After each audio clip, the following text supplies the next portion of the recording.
Reporter for The Insider, Camila Deschalis. Good to have you both. So, Hugo, is that connection clear? What are you hearing from your sources, or what's still yet to be uncovered by the committee? Well, I think this connection is the clearest that we've had to date.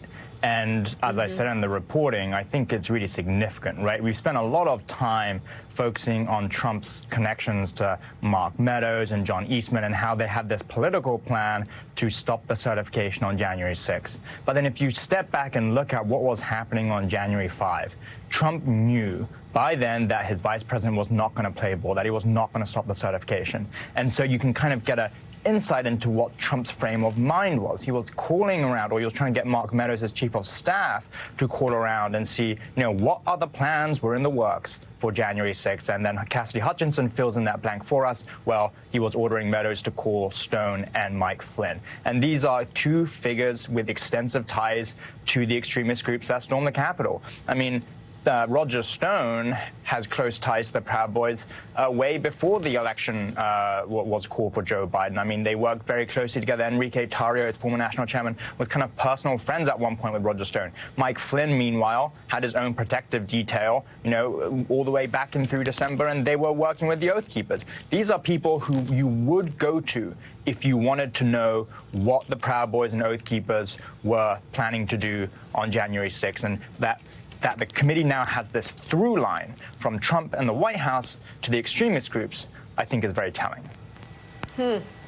Camila, thanks, Mika. Camila, let's talk a little bit about Pat Cipollone, the White House counsel, who we now know is going to testify behind closed doors tomorrow. But there is an expectation that we'll learn what he says, either in a transcript or perhaps video that will be played at a future committee hearing. This is a name that we have heard the committee really wants. In fact, a few weeks ago, Liz Cheney even went on a bit of a monologue during a hearing saying, hey, Cipollone is someone we want to talk to.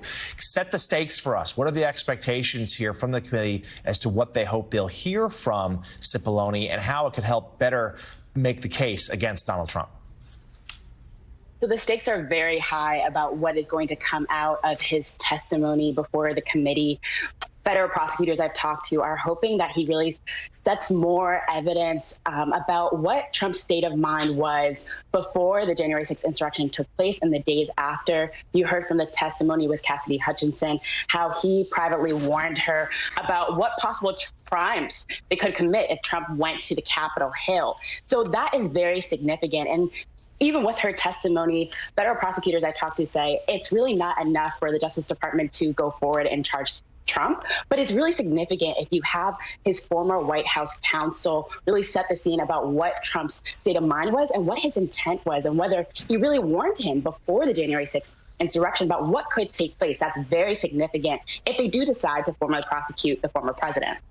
So, Camila, that's the big picture from Washington. Let's look a little closer at Georgia. That's what you're writing about. Your latest for Insider analyzes the latest moves in the Georgia grand jury investigation into Trump's inner circle, one we've been talking about some this morning. You write this: Fulton County District Attorney Fani Willis is ramping up her investigation into former President Donald Trump after the special grand jury issued several subpoenas to members of his inner circle. The moves could bring her one step closer to announcing whether she will formally charge Trump, a decision that could come as early as this fall. The 17-month-long Fulton County investigation poses one of Trump's most pressing legal challenges, which focuses on whether he or his top advisors may have violated state laws against soliciting election fraud and racketeering.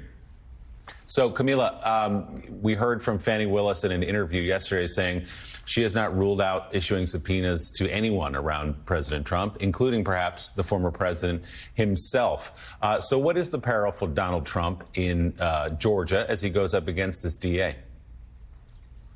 So several legal experts I've talked to say that Fani Willis's investigation into Trump could be the biggest challenge posed to the former president. She's been conducting this investigation for over 17 months, and that's really significant because over that time, she has presented a lot of evidence before the special grand jury and also had a chance to talk to witnesses about some of Trump's coercive tactics that he used against Georgia Republican officials, trying to pressure them to overturn the state's election results. But it's just to say that this is not the first time she's handled such a high-profile case. She's handled several in her past. I've talked to several people in her inner circle, and they say that she will not fold under pressure, that she really wants to do a due diligent job in really ensuring that she has enough evidence to really understand the scope and the magnitude of this investigation and whether there's enough evidence to formally charge the former president.